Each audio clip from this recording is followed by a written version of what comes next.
Hi everyone, today we will talk about how to fix or how to solve Messenger message failed to send.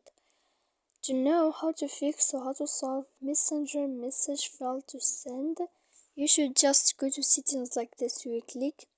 After that, in this page, you will go to apps, default apps, app settings.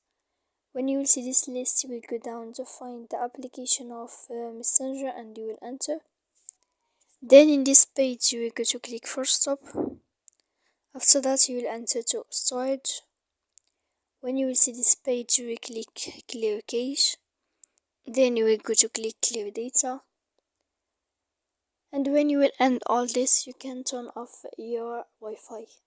So please don't forget to support us by like and subscribe. See you next time in another video. And thank you for watching.